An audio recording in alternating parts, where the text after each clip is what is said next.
السلام عليكم ورحمة الله وبركاته. بسم الله الرحمن الرحيم. الحمد لله رب العالمين، والصلاة والسلام على أشرف الأنبياء والمرسلين نبينا محمد وعلى آله وصحبه أجمعين. اما بعد، امام بخاری رحمت الله علیه در کتاب فضل لیلة القدر، یعنی فضیلت شب قدر، باب گذاشتن. گفتن که باب التماس لیلة القدر فی السبع الاواخر، باب درباره جستجو کردن شب قدر در 7 شب آخر ماه مبارک رمضان. یعنی باب درباره آن حدیثی که ما را ترغیب میکند که شب قدر را در 7 شب آخر رمضان جستجو کنیم. بعد حدیث 2015 را ذکر کرده، گفتن که حدثنا عبدالله بن یوسف قال اخبرنا مالک عن نافع عن ابن عمر رضی الله عنهما ان رجالا من اصحاب النبي صلى الله عليه وسلم اروا ليلة القدر في المنام في السبع الاواخر، فقال رسول الله صلى الله عليه وسلم أرى رؤياكم قد تواطأت في السبع الأواخر، فمن كان متحريها فليتحرها في السبع الأواخر. در این حدیث بین جناب رسول الله صلی الله علیه و سلم و بین امام بخاری 4 نفر است و یکی آنها استادشان عبدالله ابن یوسف است و دیگری امام مالک است، امام دارالهجرت، سپس استاد مالک نافع و سپس عبدالله ابن عمر رضی الله عنهما. پیامبر صلی الله علیه و سلم را چند مردهای از صحابه ها آگاه کردند که آنها خواب دیدند که شب قدر کدام شب است. حضرت ابن عمر گفتند که ان رجالا من اصحاب النبی صلی الله علیه و سلم، یا چند مردهای از صحابگان پیامبر صلی الله علیه و سلم شب قدر را در خوابشان دیده شدند. یعنی کسی در خوابشان گفت که شب قدر شب فلاندوم هست مثلا. و حافظ ابن حجر میگن که لم اقف علی ترجمتهم علی تسمیتهم، من نامهای این مردها را نیافتم. میگن یعنی ابن عمر گفتند که چند مردهای از صحابگان پیامبر صلی الله علیه و سلم در خواب شب قدر را دیدند. کی بودن همین شخصیت هایی که خواب دیدند؟ حافظ ابن حجر میگن که کافتم نیافتم کی بودن آنها را، یعنی ضرور هم نیست نام آنها را دانستن. در اینجا مبهم آوردن. مبهم یعنی نام یک آدم ذکر کرده نمیشه، یا مردی گفته میشه. اگر این در صحابه ها باشه ضرر نمیکنه، برای اینکه عمومی صحابه ها از جانب الله تعالی و از جانب پیامبر صلی الله علیه و سلم شخصان عادل شماریده شده است، یعنی شخصانی با تقوا، آنها دروغ نمیگن، بنابراین حدیث آنها قبول است. چند نفر مردهای از صحابه های پیامبر صلی الله علیه و سلم در خوابشان دیدند که شب قدر کدام شب است.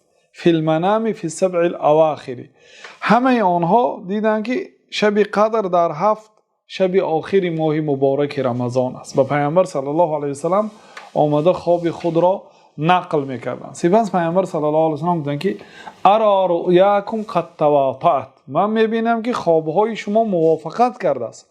یعنی چند نفر خواب دیده است، خوابش به همدیگر موافقت میکند. خوابهاتون به 7 شب آخر موافقت کرده است.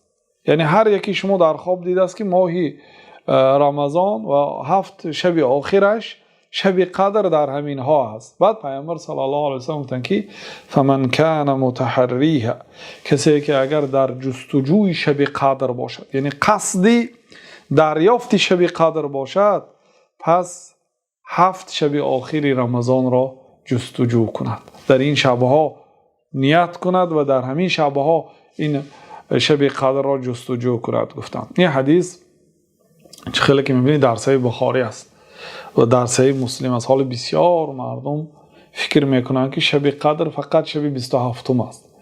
برای شب 27 بودن شب قدر یگان دلیل صریح و صحیح در قرآن و سنت نیست که الله تعالی گفته باشد که شب قدر شب 27 نیست.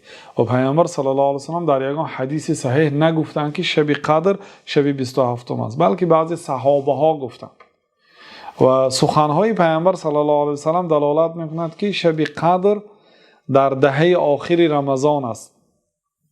حتی عبدالله ابن مسعود میگفتند که من یقوم الحول یصیبها، کسی که یک سال یعنی پر سال را شب زنده داری کند شب قدر را دریافت کرده است گفتند.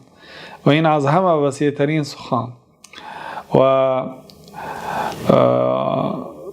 در حقیقت در تعیین شب قدر سخن ها زیاد است. یعنی بعضی ها میگن شب 27 است، بعضی ها میگن شب 21 است. خیلی که ابن مسعود را سخنشان را نقل کردیم که 354 شب طبق سال شماره هجری قمری اگر شب زنده داری کند یکی شب قدر است گفتن. این هم یک قول است. حافظ ولی الدین عراقی 25 قول را جمع کردند. یعنی علما، صحابه ها، تابعین هر کی یک سخنی گفته است جمع کردند که 25 قول است. یعنی 25 قول علاهیده است.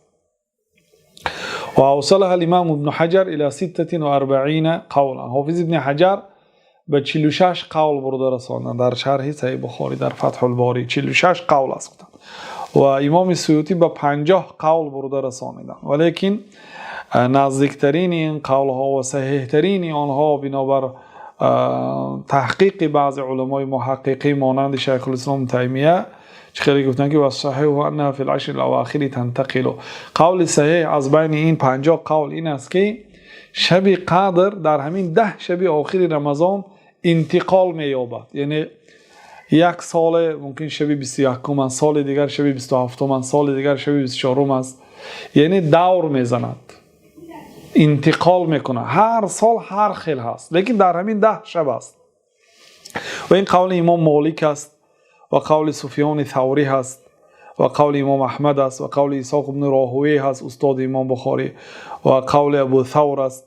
و اینچنین ابن عبدالبر این سخن را به امام شافعی نسبت داده و این سخن امام نووی و سخن خودی حافظ ابن حجر رحمت الله علیه و جمع از علمای محققین است که شب قدر در دهه آخر ماه مبارک رمضان است، ولی کدام شب نامعلوم است، هر سال تغییر می‌یابد.